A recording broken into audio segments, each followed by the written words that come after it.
ಹಾಗಾದರೆ ಬೆಂಗಳೂರು ಗ್ರಾಮಾಂತರಕ್ಕೆ ಯಾಕಾಗಿ ಮಂಜುನಾಥ್ ಅವರನ್ನೇ ಮುನ್ನೆಲೆಗೆ ತರಲಾಗ್ತಾ ಇದೆ?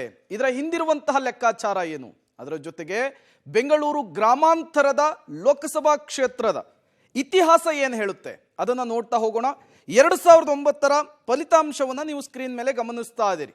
JDSನಿಂದ ಆ ಸಂದರ್ಭದಲ್ಲಿ HD ಕುಮಾರಸ್ವಾಮಿ ಅವರು ಸ್ಪರ್ಧೆ ಮಾಡಿದ್ರು. ಇನ್ನು BJPಯಿಂದ CP ಯೋಗೀಶ್ವರ್ ಅವರು ಸ್ಪರ್ಧೆ ಮಾಡಿದ್ರು. ಜೊತೆಗೆ ಕಾಂಗ್ರೆಸ್ನಿಂದ ತೇಜಸ್ವಿನಿ ಗೌಡ ಅವರು ಸ್ಪರ್ಧೆಯನ್ನು ಮಾಡಿದ್ರು. ಅಲ್ಲಿ ಗೆದ್ದಿದ್ದು HD ಕುಮಾರಸ್ವಾಮಿ ಅವರು 4,93,302 ಮತಗಳನ್ನು ಪಡೆಯುವ ಮೂಲಕ CP ಯೋಗೀಶ್ವರ್ ವಿರುದ್ಧ 2009ರ ಚುನಾವಣೆಯಲ್ಲಿ ದೊಡ್ಡ ಮಟ್ಟದ ಗೆಲುವನ್ನು ಸಾಧಿಸಿರ್ತಾರೆ HD ಕುಮಾರಸ್ವಾಮಿ ಅವರು.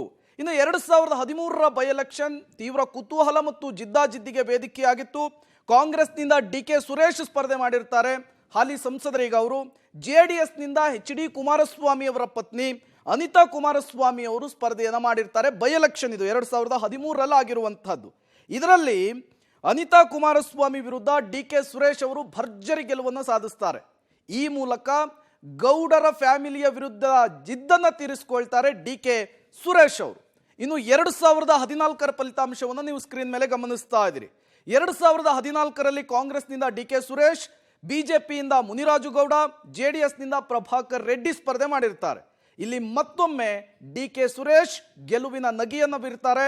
6,52,723 ಮತಗಳನ್ನು ಪಡೆಯುವ ಮೂಲಕ ಗೆಲುವನ್ನು ಸಾಧಿಸಿರುವಂತಹದ್ದು. ಇನ್ನು 2019ರ ಫಲಿತಾಂಶವನ್ನು ಗಮನಿಸ್ತಾ ಇದ್ದೀರಿ. ಕಾಂಗ್ರೆಸ್ನಿಂದ DK ಸುರೇಶ್ ಒನ್ಸ್ ಅಗೇನ್ ಸ್ಪರ್ಧೆ ಮಾಡ್ತಾರೆ. BJPಯಿಂದ ಅಶ್ವಥ್ ನಾರಾಯಣ್ ಅವರು ಸ್ಪರ್ಧೆ ಮಾಡ್ತಾರೆ. ಇಲ್ಲಿ ಮತ್ತೊಮ್ಮೆ 2 ಲಕ್ಷ ಮತಗಳ ಅಂತರದಿಂದ DK ಸುರೇಶ್ ಗೆಲುವನ್ನು ಸಾಧಿಸ್ತಾರೆ. 2019ರ ಚುನಾವಣೆಯಲ್ಲಿ ಕಾಂಗ್ರೆಸ್ ಗೆದ್ದಂತಹ ಏಕೈಕ ಕ್ಷೇತ್ರ, ಕಾಂಗ್ರೆಸ್ನಿಂದ ಏಕೈಕ ಸಂಸದರು ಅಂದರೆ ಅದು DK ಸುರೇಶ್. ಈಗ DK ಸುರೇಶ್ ಅವರಿಗೆ ಸೋಲಿನ ರುಚಿಯನ್ನು ತೋರಿಸಬೇಕು ಅನ್ನುವಂತಹ ಕಾರಣಕ್ಕೆ ಡಾಕ್ಟರ್ ಮಂಜುನಾಥ್ ಹೆಸರು ಮುನ್ನೆಲೆಗೆ ಬರ್ತಾ ಇದೆ. ಹಾಗಾದರೆ ಬೆಂಗಳೂರು ಗ್ರಾಮಾಂತರ ಕ್ಷೇತ್ರದ ವ್ಯಾಪ್ತಿಯಲ್ಲಿ ಒಟ್ಟು 8 ವಿಧಾನಸಭಾ ಕ್ಷೇತ್ರಗಳಿದೆ. ಈ 8 ವಿಧಾನಸಭಾ ಕ್ಷೇತ್ರದಲ್ಲಿ 2023ರ ವಿಧಾನಸಭಾ ಚುನಾವಣೆಯಲ್ಲಿ ಪಕ್ಷವಾರು ಪಡೆದಂತಹ ಮತಗಳ ವಿವರವನ್ನು ನಾವು ನಿಮಗೆ ಕೊಡ್ತಾ ಇದ್ದೀವಿ. BJP ಕುಣಿಗಲ್ ವಿಧಾನಸಭಾ ಕ್ಷೇತ್ರದ ಅಂಕಿಅಂಶವನ್ನು ಗಮನಿಸ್ತಾ ಇದ್ದೀರಿ. BJP 48,000 ಓಟನ್ನು ಪಡೆದಿರುತ್ತೆ, Congress 74,000, JDS 46,000. ಇಲ್ಲಿ ಗೆದ್ದಿದ್ದು ಕಾಂಗ್ರೆಸ್ನಿಂದ ಡಾಕ್ಟರ್ ರಂಗನಾಥ್ ಅವರು, ಇವರು DK ಶಿವಕುಮಾರ್ ಸಂಬಂಧಿಯೂ ಕೂಡ ಹೌದು. 26,000 ಮತಗಳ ಅಂತರದಿಂದ ಇಲ್ಲಿ ಗೆಲುವನ್ನು ಸಾಧಿಸ್ತಾರೆ. ಇನ್ನು ಮತ್ತೊಂದು ಕ್ಷೇತ್ರ ಅಂದರೆ ಅದು ರಾಜರಾಜೇಶ್ವರಿ ನಗರ ವಿಧಾನಸಭಾ ಕ್ಷೇತ್ರ. BJPಯಿಂದ ಮುನಿರತ್ನ ಅವರು ಸ್ಪರ್ಧೆ ಮಾಡಿರ್ತಾರೆ, 1,27,000 ಮತಗಳನ್ನು ಪಡೆದಿರ್ತಾರೆ. ಕಾಂಗ್ರೆಸ್ನಿಂದ 1,16,000 ಕುಸುಮಾ ಅವರು ಸ್ಪರ್ಧೆ ಮಾಡಿರ್ತಾರೆ. JDSನಿಂದ 7,000 ಓಟ್ಗಳನ್ನು ಪಡೆದುಕೊಂಡಿರುವಂತಹದ್ದು. ಇಲ್ಲಿ ಮುನಿರತ್ನ ಅವರ ಗೆಲುವಿನ ಅಂತರ 11,842. ಇನ್ನು ಮತ್ತೊಂದು ವಿಧಾನಸಭಾ ಕ್ಷೇತ್ರ ಅಂದರೆ ಬೆಂಗಳೂರು ಗ್ರಾಮಾಂತರಕ್ಕೆ ಬರುವಂತಹದ್ದು ಆನೇಕಲ್ ವಿಧಾನಸಭಾ ಕ್ಷೇತ್ರ. ಇಲ್ಲಿ BJP 1,03,047 ಮತಗಳ 407 ಮತಗಳನ್ನು ಪಡೆದಿರುತ್ತೆ. ಕಾಂಗ್ರೆಸ್ನಿಂದ 1,37,797 ಮತಗಳನ್ನು ಪಡೆದಿರುತ್ತೆ. JDS 6,415 ಮತಗಳನ್ನು ಪಡೆದಿರುವಂತಹದ್ದು. ಇಲ್ಲಿ ಗೆಲುವನ್ನು ಸಾಧಿಸಿದ್ದು ಕಾಂಗ್ರೆಸ್ನ B ಶಿವಣ್ಣ ಅವರು 31,325 ಮತಗಳ ಅಂತರದಿಂದ ಗೆಲುವಿನ ನಗೆಯನ್ನು ಬೀರ್ತಾರೆ. ಮತ್ತೊಂದು ವಿಧಾನಸಭಾ ಕ್ಷೇತ್ರ ಅಂದರೆ ಅದು ಮಾಗಡಿ ವಿಧಾನಸಭಾ ಕ್ಷೇತ್ರ. BJPಯ ಅಭ್ಯರ್ಥಿಯಲ್ಲಿ 20,000 ಮತಗಳನ್ನು ಪಡೆದಿರ್ತಾರೆ. ಕಾಂಗ್ರೆಸ್ನ ಅಭ್ಯರ್ಥಿ 94,000 ಮತಗಳನ್ನು ಪಡೆದಿರ್ತಾರೆ. JDSನಿಂದ ಸ್ಪರ್ಧೆ ಮಾಡಿದಂತಹ ಅಭ್ಯರ್ಥಿ 82,811 ಮತಗಳನ್ನು ಪಡೆದಿರ್ತಾರೆ. ಇಲ್ಲಿ ಕಾಂಗ್ರೆಸ್ನ HC ಬಾಲಕೃಷ್ಣ ಅವರು 11,839 ಮತಗಳ ಅಂತರದಿಂದ ಗೆಲುವಿನ ನಗೆಯನ್ನು ಬೀರಿರ್ತಾರೆ. ಈಗ ಮತ್ತೊಂದು ವಿಧಾನಸಭಾ ಕ್ಷೇತ್ರ ರಾಮನಗರ ವಿಧಾನಸಭಾ ಕ್ಷೇತ್ರ.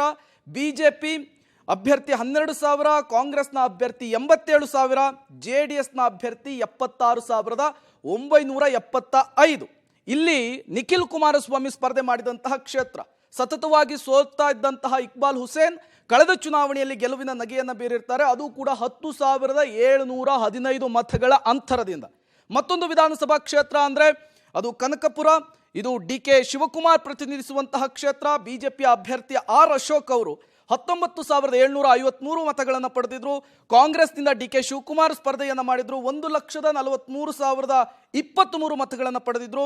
23ರ ವಿಧಾನಸಭಾ ಚುನಾವಣೆಯಲ್ಲಿ JDS ಇಲ್ಲಿ ಕೇವಲ 20,631 ಮತಗಳನ್ನು ಮಾತ್ರ ಪಡೆದಿತ್ತು. ಡಿ ಕೆ ಶಿವಕುಮಾರ್ ಅವರು ಕಾಂಗ್ರೆಸ್ನ ಅಭ್ಯರ್ಥಿಯಾಗಿ ಬರೋಬ್ಬರಿ 1,22,392 ಮತಗಳಿಂದ ಗೆಲುವನ್ನು ಸಾಧಿಸ್ತಾರೆ. ಮತ್ತೊಂದು ವಿಧಾನಸಭಾ ಕ್ಷೇತ್ರ ಚನ್ನಪಟ್ಟಣ ವಿಧಾನಸಭಾ ಕ್ಷೇತ್ರ. HD ಕುಮಾರಸ್ವಾಮಿ ಅವರು ಸ್ಪರ್ಧೆ ಮಾಡಿದಂತಹ ಕ್ಷೇತ್ರ ಇದು. ಇಲ್ಲಿ ಬಿಜೆಪಿ 80,000 ಪಡೆದಿತ್ತು, ಕಾಂಗ್ರೆಸ್ 15, ಜೊತೆಗೆ JDS 96,000 ಮತವನ್ನು ಪಡೆದಿತ್ತು. HD ಕುಮಾರಸ್ವಾಮಿ ಅವರು 15,915 ಮತಗಳ ಅಂತರದಲ್ಲಿ ಗೆಲುವಿನ ನಗೆಯನ್ನ ಬೀರ್ತಾರೆ. ಮತ್ತೊಮ್ಮೆ ಚನ್ನಪಟ್ಟಣದಿಂದ ಶಾಸಕರಾಗಿ ಆಯ್ಕೆಯನ್ನ ಆಗ್ತಾರೆ. ಮತ್ತೊಂದು ವಿಧಾನಸಭಾ ಕ್ಷೇತ್ರ ಬೆಂಗಳೂರು ಗ್ರಾಮಾಂತರಕ್ಕೆ ಸೇರುವಂತಹದ್ದು ಅಂದ್ರೆ ಅದು ಬೆಂಗಳೂರು ದಕ್ಷಿಣ ವಿಧಾನಸಭಾ ಕ್ಷೇತ್ರ. ಇಲ್ಲಿ ಬಿಜೆಪಿ 1,96,220 ಮತಗಳನ್ನು ಪಡೆದಿತ್ತು. ಕಾಂಗ್ರೆಸ್ 1,46,521 ಮತಗಳನ್ನು ಪಡೆದಿತ್ತು. JDS 24,612 ಮತಗಳನ್ನು ಪಡೆದಿದ್ದು. ಎಂ ಕೃಷ್ಣಪ್ಪ ಅವರು 49,699 ಮತಗಳ ಅಂತರದಿಂದ ಗೆಲುವಿನ ನಗೆ ಬೀರಿರುವಂತಹದ್ದು. ಒಟ್ಟಾರೆಯಾಗಿ 8 ವಿಧಾನಸಭಾ ಕ್ಷೇತ್ರದಲ್ಲಿ 23ರ ಚುನಾವಣೆಯಲ್ಲಿ ಕಾಂಗ್ರೆಸ್ನ ಪಾರುಪತ್ಯ ಜಾಸ್ತಿ ಇದೆ. ಇದಕ್ಕೆ ಬ್ರೇಕ್ ಹಾಕಲಿಕ್ಕೆ ಈಗ ಮೈತ್ರಿ ನಾಯಕರು ಡಾಕ್ಟರ್ ಮಂಜುನಾಥ್ ಅವರ ಹೆಸರನ್ನ ಮುನ್ನೆಲೆಗೆ ತಂದಿದ್ದಾರೆ ಅಂತ ಹೇಳಿ ವಿಮರ್ಶೆಯನ್ನ ಮಾಡಲಾಗ್ತಾ ಇದೆ. ಇದೇ ವಿಚಾರಕ್ಕೆ ಸಂಬಂಧಪಟ್ಟಂತೆ ಮತ್ತಷ್ಟು ಡೀಟೇಲ್ಸ್ ಅನ್ನು ಕೊಡ್ತಾರೆ ನಮ್ಮ ಪ್ರತಿನಿಧಿ ಸುಕೇಶ್. ನೇರ ಸಂಪರ್ಕದಲ್ಲಿ ಜಾಯಿನ್ ಆಗಿದ್ದಾರೆ. ಸುಕೇಶ್, 23ರ ಚುನಾವಣೆಯಲ್ಲಿ ಸಂಪೂರ್ಣವಾಗಿ ಇಡೀ ಬೆಂಗಳೂರು ಗ್ರಾಮಾಂತರ ಕ್ಷೇತ್ರ ಏನಿದೆ ಅದು ಕಾಂಗ್ರೆಸ್ನ ಮುಷ್ಟಿಯಲ್ಲಿರುವಂತಹದ್ದು. ಇದಕ್ಕೆ ಬ್ರೇಕ್ ಅನ್ನು ಹಾಕಬೇಕು ಅನ್ನುವಂತಹ ನಿಟ್ಟಿನಲ್ಲಿ DK ಬ್ರದರ್ಸ್ ಅವರ ಈ ಗೆಲುವಿನ ನಾಗಾಲೋಟಕ್ಕೆ ಬ್ರೇಕ್ ಹಾಕಬೇಕು ಅನ್ನುವಂತಹ ನಿಟ್ಟಿನಲ್ಲೇನೆ ಡಾಕ್ಟರ್ ಮಂಜುನಾಥ್ ಅವರ ಹೆಸರನ್ನು ಮುನ್ನೆಲೆಗೆ ತರಲಾಗ್ತಾ ಇದೆಯಾ? ಹೇಗೆ ಏನೆಲ್ಲ ಲೆಕ್ಕಾಚಾರ ಇದೆ ಅಂತ ಹೇಳಿ ಸುಕೇಶ್.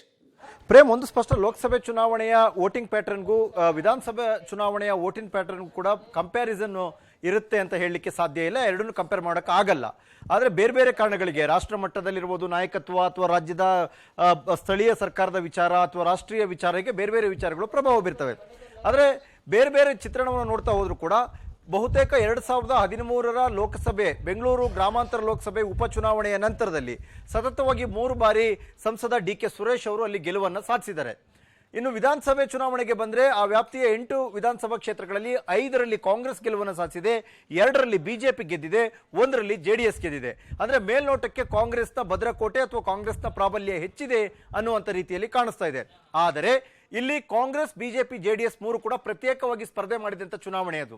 ಇಲ್ಲಿ ಕಾಂಗ್ರೆಸ್ಗೂ ಬೇಸಿದೆ, JDSಗೂ ಬೇಸಿದೆ, ಬಿಜೆಪಿಗೂ ಬೇಸಿದೆ. ಅಂದ್ರೆ 3 ಪಕ್ಷಕ್ಕೂ ಬೇಸಿರುವ ಈ ಲೋಕಸಭಾ ಕ್ಷೇತ್ರದಲ್ಲಿ ಈಗ ಬಿಜೆಪಿ ಮತ್ತೆ JDS ಒಂದಾಗಿರೋದ್ರಿಂದ ಇದು ಕಾಂಗ್ರೆಸ್ಗೆ ಸವಾಲಾಗುತ್ತಾ ಅನ್ನುವಂಥದ್ದು ಪ್ರಶ್ನೆ. ಇದರ ಜೊತೆಗೆ ಅರ್ಬನ್ ಮತ್ತು ರೂರಲ್ ಎರಡೂ ವೋಟರ್ಸ್ನ ಗಮನದಲ್ಲಿಟ್ಟುಕೊಂಡು ಡಾಕ್ಟರ್ ಮಂಜುನಾಥ ಜಯದೇವ ಆಸ್ಪತ್ರೆಯ ನಿವೃತ್ತ ನಿರ್ದೇಶಕರಾಗಿರುವಂತವರು, ದೇವೇಗೌಡರ ಅಳಿಯ ಕೂಡ ಹೌದವರು, ಅವರನ್ನ ಅಖಾಡಕ್ಕೆ ಇಳಿಸಿದ್ರೆ ಅರ್ಬನ್ ವೋಟರ್ಸ್ ಜೊತೆಗೆ JDS ಕಾರಣಕ್ಕಾಗಿ ರೂರಲ್ ವೋಟರ್ಸ್ ಎರಡನ್ನು ಕನ್ಸಾಲಿಡೇಟ್ ಮಾಡಿದಾಗ ಗೆಲುವನ್ನು ಸಾಧಿಸಬಹುದು ಅನ್ನುವಂಥ ಲೆಕ್ಕಾಚಾರದಲ್ಲಿ ಮೈತ್ರಿ ಪಕ್ಷಗಳು ಇದ್ದಂತೆ ಕಾಣಿಸ್ತಾ ಇದೆ. ಅವರ ಹೆಸರು ದೊಡ್ಡ ಮಟ್ಟದಲ್ಲಿ ಚರ್ಚೆ ಆಗ್ತಾ ಇದೆ. ಆದರೆ ಅಧಿಕೃತವಾಗಿ ಘೋಷಣೆ ಇನ್ನೂ ಆಗಿಲ್ಲ.